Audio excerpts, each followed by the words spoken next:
아니다. 왜냐하면 파시스트 이전에 태어났기 때문에. 근데 어떤 파시스트에게 영감을 준 인물이 틀림없다. 이런 거죠. 네, 착각하지 마시고요. 네.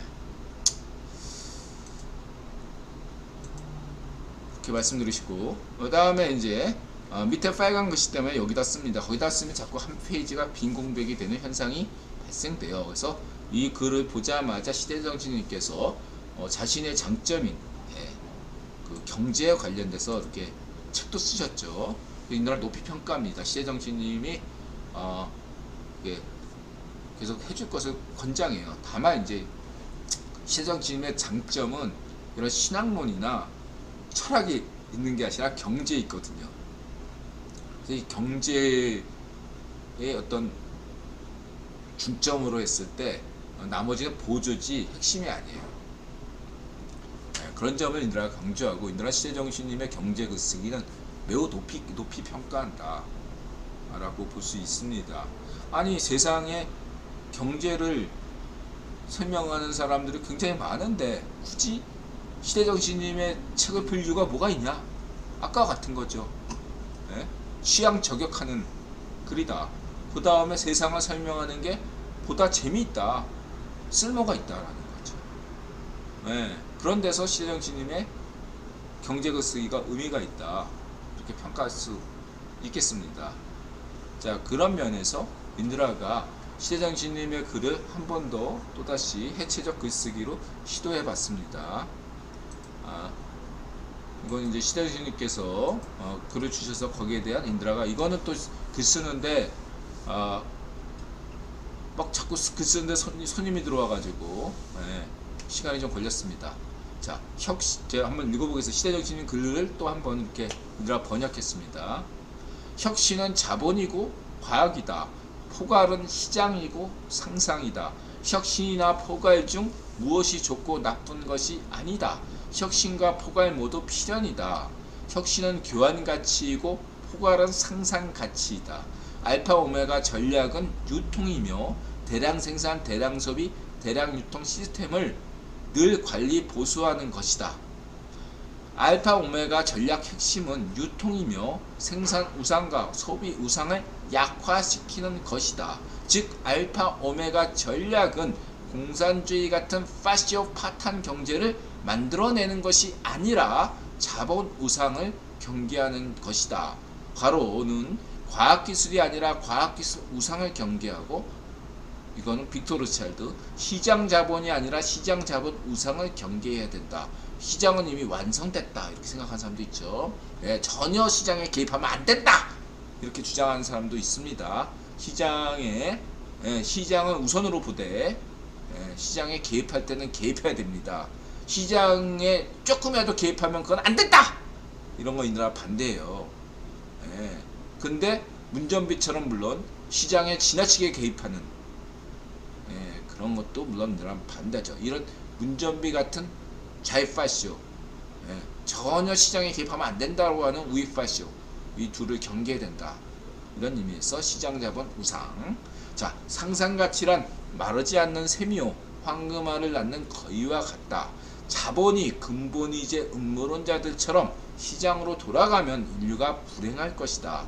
자본이 상상을 더 많이 교환할수록 자본은 인간을 행복하게 할 것이다, 이렇게 썼습니다. 그래서 이것은 이제 요거에 대한 글이죠.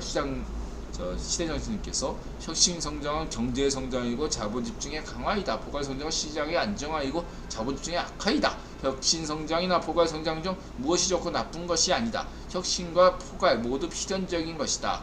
이때 그냥 혁신과 포괄 모두 필연이다, 이렇게 해도 되는 건데, 필연적인 것이다. 약간 번역투죠. 이게 이제 인드라도 똑같은데 이 번역투 문장, 이거는 인드라도 마찬가지인데요. 망우 선생님 같은 분은 이런 문장을 싫어해요. 근데 이게 습관이 됐어요. 이게 번역문을 많이 읽어보다 보면 이렇게 쓸 수밖에 없거든요. 그래서 차츰 고치시면 돼요. 조금 더 단순하게, 특히 일본어 조어 경제의 성장이고 이런 것들은 인드라도 참 어려운데 잘 해서 일부러 인드라 성장도 뺐습니다. 자, 혁신은 아직 실현되지 않은 상품을 향한 자본주의 선물이며 그냥 상상같이 포괄한 신의 현존을 경험할 수 없는 자본주의 한계에 기인한다. 갑자기 신이 나온 것은 인드라 볼 때 이 문장에서 맥락에서 벗어난다 이렇게 보이고요. 알파 오메가 전략은 알파 오메가 전략으로 갑자기 튀어나왔죠. 그냥 차연 전략 이렇게 해도 되는데 차연 전략이라고 써도 되는데 알파 오메가 썼습니다. 독점 자본주의 인드라 이제 독점 자본주의 자체의 파괴가 아니라 기존 독점 자본이 이런 것들에 대해서는 이 인드라가 쉽게 인드라 물론 반독점이죠. 독점을 반대하는 편이긴 하지만 이게 이렇게 되면 오해 여지가 너무 많아져요. 지금 설명하는 것은 알파 오메가 전략인데 독점 자본주의는 또 뭐고 독점 자본은 뭐고 새로운 독점 자본은 뭐고 설명이 더 나네. 이 서술어가 알기 쉬워야 될 거 아니에요. 근데 서술어가 더 복잡하면 난해지는 겁니다. 알기 쉬워야죠. 서술어가 좀 더 일반적인 문장이 돼야 된다. 알파 오메가 전략 핵심은 포괄 성장에 있다. 요거는 서술어가 나름대로 문장에서 연결이 된다 이거죠. 그래서 알파 오메가는 새로운 혁신, 새로운 독점 자본을 만들어내는 것이 아니라 기존의 독점 자본이 가진 절대적 권위를 무너뜨리는 데서 멈춰야 한다.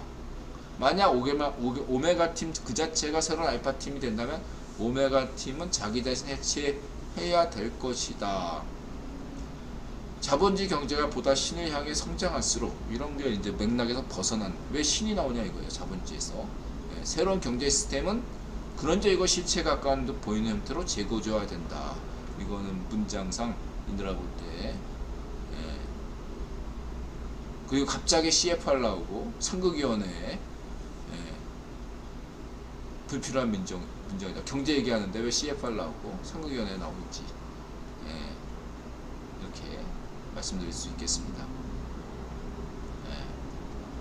그러니까 신앙 얘기할 때는 신앙만 얘기하고 경제 얘기할 때는 경제만 얘기하고 정치 얘기할 때는 정치 얘기하고 외교, 국제 외교할 때는 국제 외교만 얘기해야 되는데 갑자기 맥락이 없는 정치 얘기하는데 경제 용어가 들어오거나 무슨 뭐 신앙 얘기하는데 무슨 뭐 군사 용어가 들어온다든가 이러면은 이게 뭔가 자기 설명에 문제가 있다 이렇게 볼 수 있는 거잖아.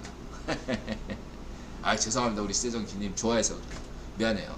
시대정기님이 글을 재밌게 써가지고 인드라가 시도해봤습니다. 이해해 주시고요. 시대정기님 생산우상 자유파시오, 소비우상은 우익파시오로군요. 날카롭네 이런 거 시대정지님께서. 근데 시대정지님이 설정충이기 때문에 이렇게 했는데 아주 재미있는 비유세요. 저는 이런 거 좋아한다니까 이렇게 이게 또 다른 어떤 대체 소설이라는 거죠. 그럼 또 시대정지님이 이 개념 이 표현 잡아가지고 또 글 하나 나오시겠네. 재밌어요 이런 거. 이 시대정지님의 장점이지. 인드라가 좀 그런 생각을 염두하고 쓰긴 했지만 딱 이렇게까지 완전히 생각한 건 아니에요.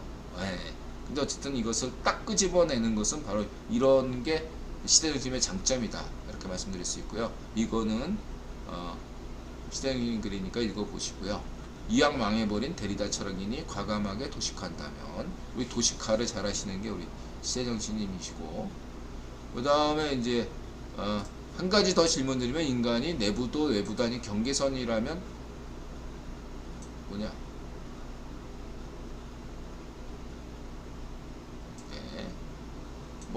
갑자기 떴네.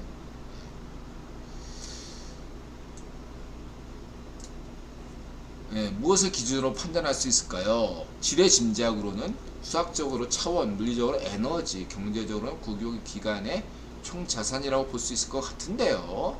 거시세계인 우주로 나가는데도 미시세계인 소립자를 연구하는데도 막대한 에너지가 필요하고 높은 차원을 도입해야 하니까요. 돈도 많이 들고요. 불확정성 원리 때문에 미시세계를 정확하게 측정할수록 천문학적인 에너지가 필요하거든요. 이에 대해서는 가짜문서 시오니 정서가 분명히 얘기했죠. 100년 전에 썼음에도 가짜 문서임에도 굉장히 잘 쓴 문서죠. 가짜 문서입니다. 이게서 그 당시에 최고 이렇게 가짜 문서 신원이정서를 쓸 정도면 성백인위원회와 당대 어떤 최고 엘리트층인 인드라 볼 때 갑자기 생각하는데 영국의 삼백위원회의 지시로 갑자기 생각이 안 나네. 그 친구들이 썼을 것이다. 이렇게 인드라 주장하고 있죠. 그 다음에 이제 그래서 그 가짜문서 시온이정서에 뭐라고 하냐면 세상 인류의 유일한 진보는 과학기술 발전이다. 나머지 정치적으로 넌 진보 나는 보수 너는 좌파 나는 우파 이건 다 그냥 대중의 눈가림을 속이기 위한 말장난에 지나지 않습니다. 한국에서 알 수 있잖아요. 어떻게 종북파를 자처하는 애들이 진보일 수 있어요. 가장 인권 최악이고 여성 인권이 최악이고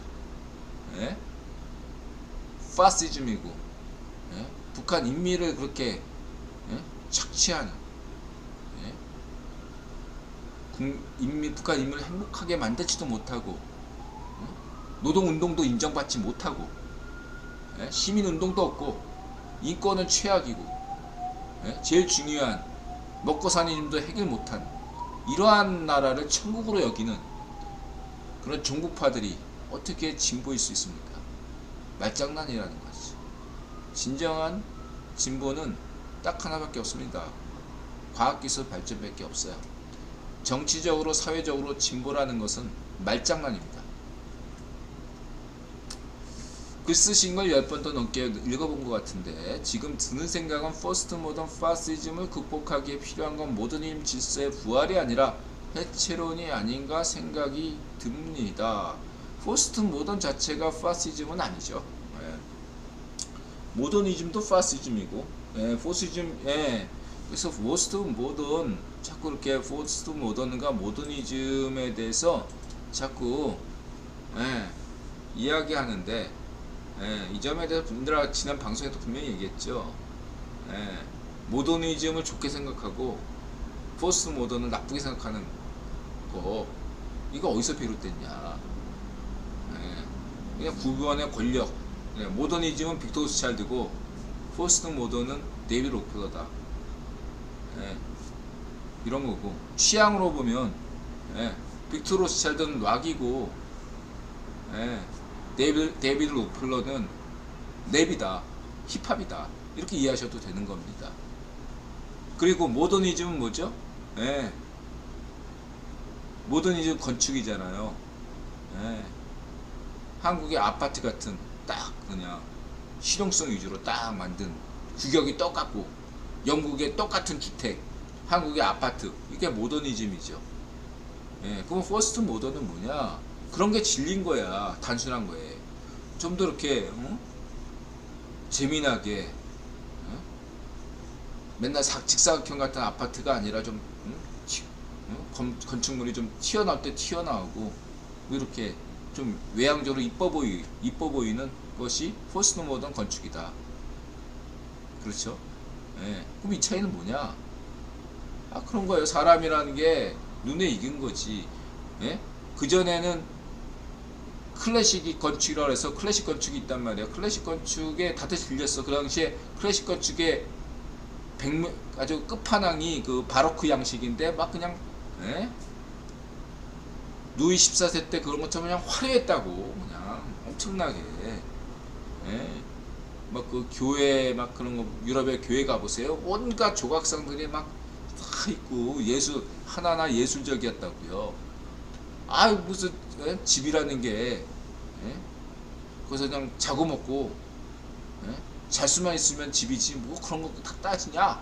그게 모더니즘에 심플해야 된다, 단순해야 된다. 그게 모더니즘이고, 그쵸? 모더니즘이 질렸어. 이제 다시 그게 모더니즘이 대세가 돼버리니까 질려가지고 이제 포스트 모더니즘이자 모더니즘이다. 기존의 모더니즘에다가 거기다 조금 이렇게 뭔가 사람 냄새가 좀 있었으면 좋겠다. 포스트 모던이고 이제 포스트 모던으로 또 이게 만약에 지배가 되면 다시 또 단순한 대로 가겠죠. 예. 근데 이제 포스트 모던이니까 시대정신인 같은 경우는 예? 그런 취향이 더 맞을 뿐이에요. 모더니즘이 꼭 맞는, 예. 악마도 아니고, 포스트 모던이 악마도 아니고, 예. 포스트 모던 자체가 파시즘도 아니고, 예. 모더니즘 자체가 파시즘도 아닙니다. 예. 자, 그렇게 보시면 되고요. 이념으로 보시면 안 돼요. 예. 인드라가 얘기하죠. 포스트 모던, 예? 이 모더니즘 이런 것들에 왜 나왔는가, 왜 인기가 있는가, 이런 것들에 대한 배경, 전후 사정을 이렇게 파악해야만이 어떤 미궁에 안 빠지고 삼포로 빠질 수가 없는 거죠. 근데 그런 거 없이 이념적으로 그렇게 딱 그래버리면 사람이 예, 파시스트가 된다 이거예요. 예, 헛개비 갖고 예, 씨름하는 형국이다 이거예요. 이념에 휘둘리면 안 된다 말씀드릴 수 있겠습니다. 그래서 조던 피터슨이 심리학자 아니에요? 그리고 저 조던 피터슨이 뭐 상대한다는 걔는 동유럽 지방령이에요. 예, 동유럽 지방령. 인드라 인정도 안 해, 걔 동유럽 지방령. 예? 동유럽에서 그 동유럽이 냉전 상태에서 예, 빅토르 로스차일드 식민지 아니었습니까? 식민지. 예? 빅토르 로스차일드 식민지 지경지는 소련 모스크바였고, 소련 모스크바의 식민지가 또 동유럽 아니었습니까? 그 동유럽이 예, 폴란드 같은 경우가 대표적인데, 불가리아나 이런 나라가 이렇게 예? 자유세계에 돌아왔잖아요. 그런데 그 자유세계 안에 있는 과거의 기득권자들이 있지 않습니까? 공산당에서 기득권을 누렸던 굉장히 예, 짜증나는 파시오적인 자들이 있을 거 아닙니까? 그 파시오들을 위한 것이 바로 그 동유럽 지방령인 거예요. 조던 피터슨이 토론하겠다는 게. 근데 걔는 인정도 안 해요. 한국에서 많이 걔를 소개해 주는데, 예? 걔가 무슨 진보네, 학자네 뭐 이런 애네. 걔는 그냥, 걔도 그건 귀족이지만 파시스트입니다. 파시스트. 잘 파시스트예요. 난 인정도 안 해. 그 논리는 아주 추잡해요. 인드라 볼 때 인정도 안 해. 걔는 논리적으로도 예, 후졌어. 인드라가 자이파시오도 예, 볼만한 애는 보거든요. 걔는 인드라한테 인정도 못 받는 애야. 예? 마이클 샌델 이런 애들처럼 삼류야, 삼류. 그런 애 따위 갖고 막 허접스럽게 떠들면 인드라한테 무시당해.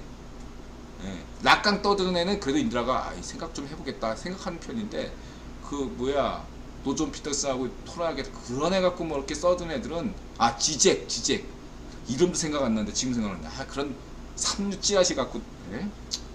인드라한테 명함 내리지 마세요. 재수없는 놈들. 그냥 수준 떨어지는 마이클 샌델 같은 질 떨어지는 애들. 동유럽 지방령 귀신의 귀신, 동유럽 귀신. 자, 이렇게 말씀드리면 쉽고요. 예. 푸틴이 우크라이나 탈라치아를 명분으로 내거는 것 보면 기가 차죠. 근데 그게 이제 이게 마치 뭐 포스트 모던이라 그냥 음모론으로 보시면 되고요. 예, 포스트 모던 책임은 아니에요.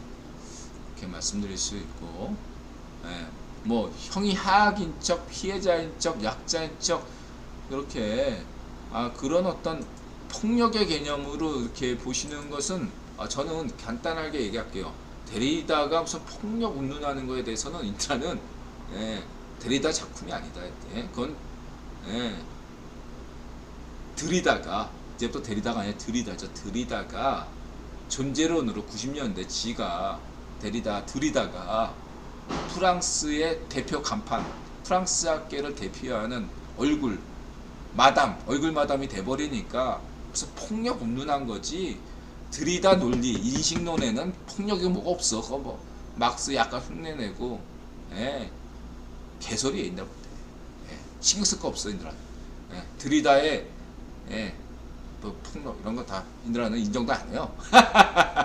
예, 간단하게 얘기해서 예, 인드라가 인정 안 했다고 해서 반드시 그런 건 아니죠. 시대정신은 뭔 소리야 인드라. 이건 아무리 인드라 얘기가 많이 맞지만 이건 인정 못해. 그리고 연구하시면 돼. 인드라가 인정 안 했다는 거지. 자, 이렇게 말씀드리고 싶고요.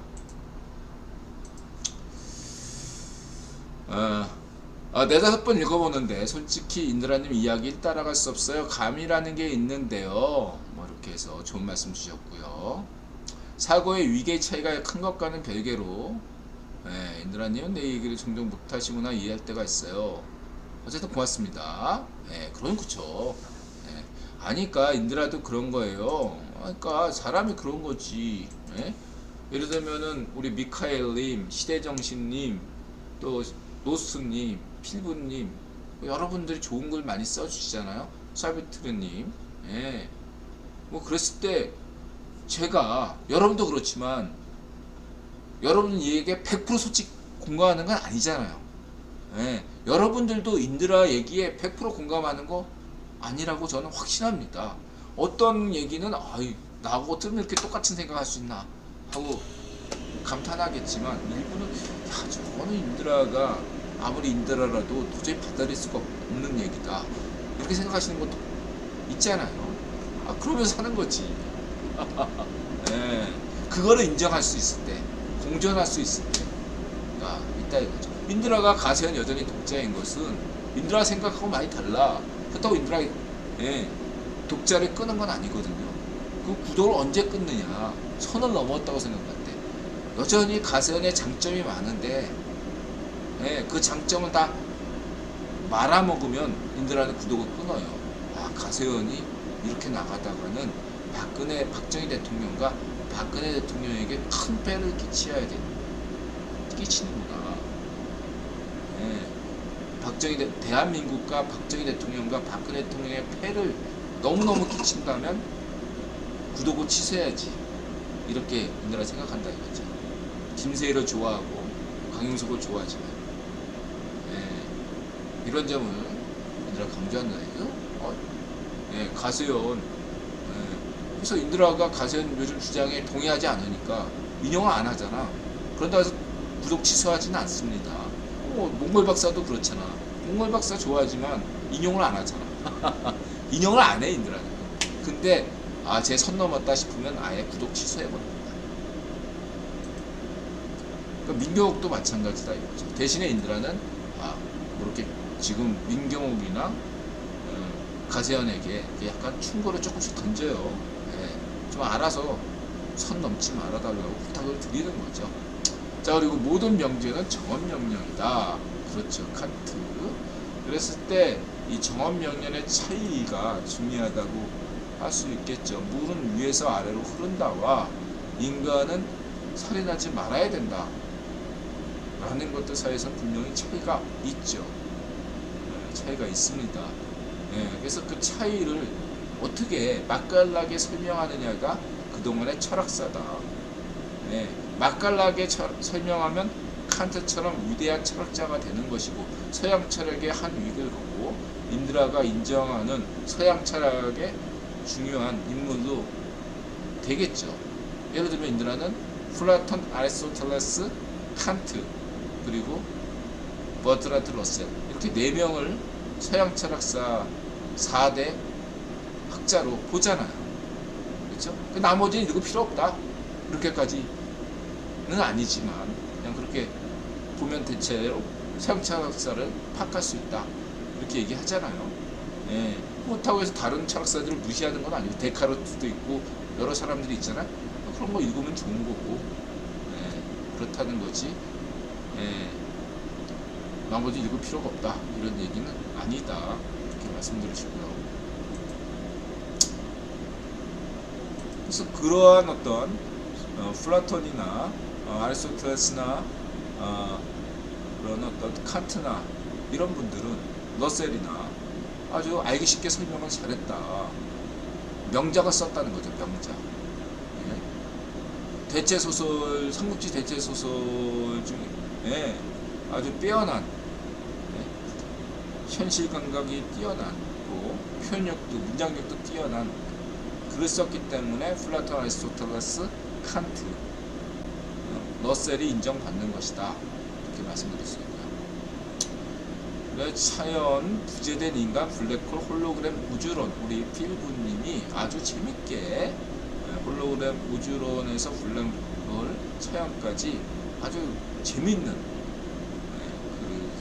올려주셨어요. 예. 보시고요.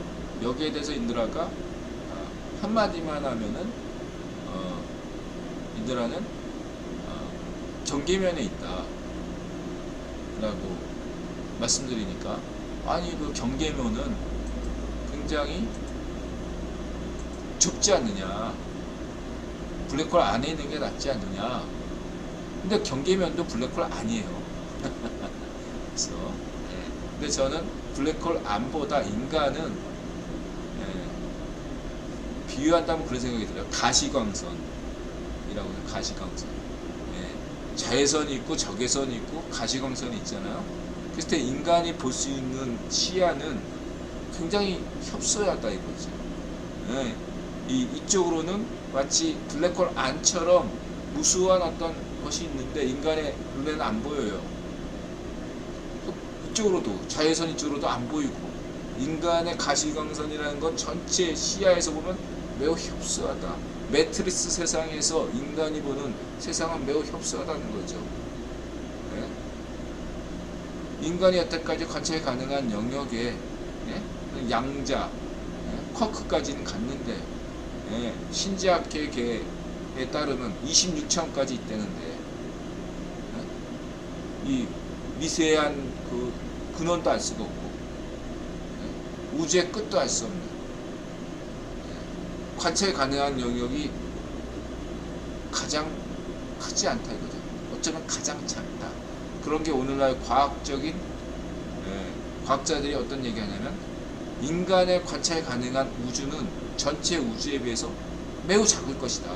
대표적인 예가, 이 우주는 암흑 물질과 암흑 에너지가 대부분이라는 거죠. 인간이 사는 우주는 암흑 에너지나 암흑 물질보다 아주 작다 이거예요. 여기서 암흑 물질이나, 왜 암흑 물질이고 암흑 에너지냐? 관찰이 가능하지 않기 때문에. 우리가 지금 서고 있는 이 우주는, 우리가 볼 수 있는 우주, 별, 그런 거는 굉장히 우리가 보기에는 크게 보이지만 아슬아슬하게 경계면에 서 있는, 선 위에 있는 선거다. 그 평행 우주론 이렇게 나올 수 있는 뭐죠 이게 갑자기 끈이론에 보면 11차원 얘기할 때 그 11차원이라는 때 그 차원이 어떻게 하냐면 마치 우리 끈처럼, 어떻게 보기에는 굉장히, 우리가 보기에는 그냥 실끈으로 보이는데 거기에 우주가 있다는 얘기야.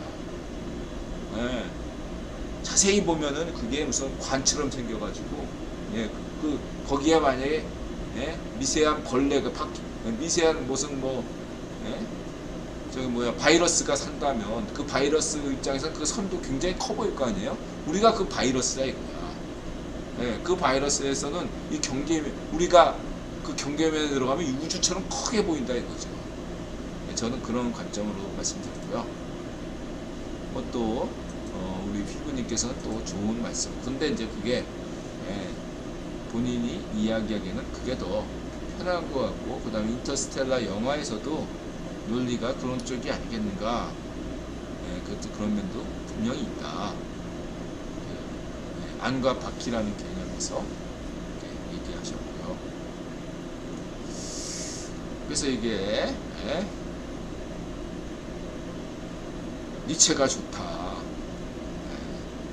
우리 우리 필부님은 정말로 감수성이 매우 뛰어나신 분이에요.